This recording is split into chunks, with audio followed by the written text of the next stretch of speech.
জুবাইর সাহেবের এই বইয়ের দ্বারা উল্লেখিত কথাগুলো হাদিস আর কোরআন সব যদি বলি কয়েক ঘন্টার প্রয়োজন।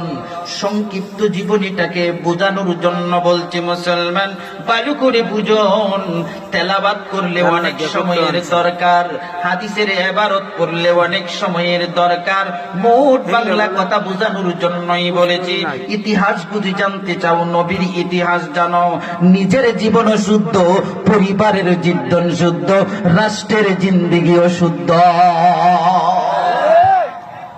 মুসলমান, বিশ্ব নবীর মা ঘর থেকে যখন বের হয়ে গেল, তাকায়া দেখে গর্তের পিপিলিকা বিশুদ্ধ নয়, শুদ্ধ নয়। সমস্ত হিংসের পানিগুলো যারা বন জঙ্গলের ভিতরে বয়ে, কেউ মহিলা রাত্রে বের হয় না।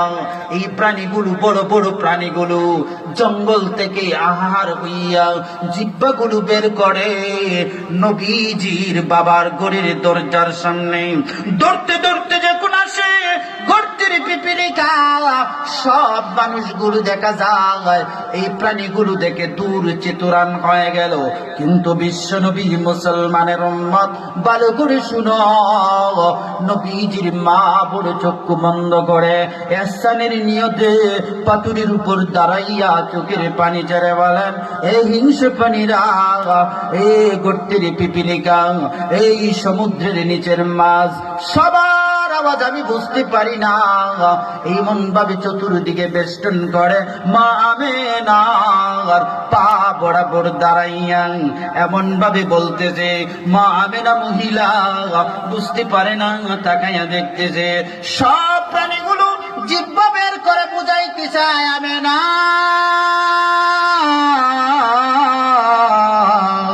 তুমি জানো না রহমতুল লিল আলামিনের মা। সুবহানাল্লাহ, তুমি আমেনা এমন মহিলা, তুমি বিশ্ব নবীর মা আমেনা। ভয় নাই আমেনা, ভয় নাই, চলো। এই কথাগুলো আমেনা বুঝে না, হিংস্র প্রাণীদের আওয়াজগুলো আমেনা বুঝে না। এমন ভাবে চোখ বন্ধ করে আমেনা কূপের ভিতরে বালতিগুলো ছাড়ে আর উপর দিকে তাকায় আছে। সমস্ত মহিলারা বলতেছে, আমেনা ভয় পেও না, ভয় পেও না।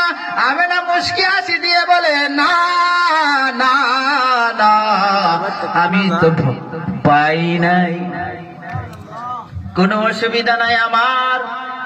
তোমরা কোনো সিদ্ধান্ত নিতে পারবা না, আমার সিদ্ধান্ত আমি নিব। আমেনা তাকা দেখে হাতের বালতিটা যখন কুয়ার ভিতরে চাপতে দেখে দেরি হয়, পানি থেকে আওয়াজ আসে, আমেনা বালতি চাপতে হবে না, তোমার পেটে রহমতুল লিল আলামিন বিশ্ব নবীর মা, তুমি বালতি ধরে রাখো, পানি বালতিতে ঢুকিয়া যাব। আল্লাহু আকবার, আল্লাহু আকবার। কেমন নবীর আগমনের অবস্থায় মুসলমান, বিশ্ব নবীর আগমনটা যদি এমন হয়, এই জন্যই আল্লাহ বলেছেন নবীজির আগমনটা যদি এমন হয় মুসলমান, তোমরা ভালো করে জেনে নাও গো, নবীজিকে মহাব্বত করলে কি হবে? জিন্দিগানির গুনাহগুলো মাফ হইয়া যাবে। আল্লাহকে যদি ভালোবাসতে চাও, নবীকে অনুসরণ করো, নবীকে ভালোবাসো। নবীকে যদি ভালোবাসো গো, আল্লাহকে যদি ভালোবাসতে চাও, নবীর অনুসরণ করতে হবে। দুইটার ভিতরে আল্লাহ সব গুনাহগুলো মাফ করিয়া দিবে।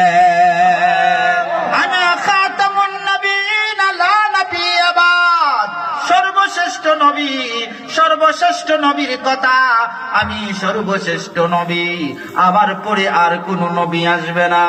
ওগো পৃথিবীর উম্মতেরা, শুনে রাখো, তোমাদের জন্য বড় একটা উপহার, তোমাদের জন্য বড় একটা হাদিয়া।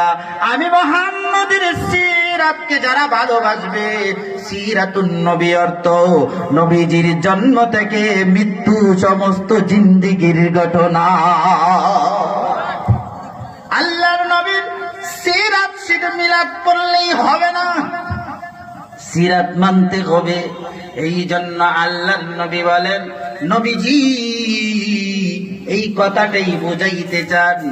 সুখের দিনেও মোরা খুঁজি গো তোমায়, দুঃখের দিনেও মোরা সপি গো তোমায়। তুমি যে মোদের প্রিয় নবী, তোমায় পেতে পাগল সবই।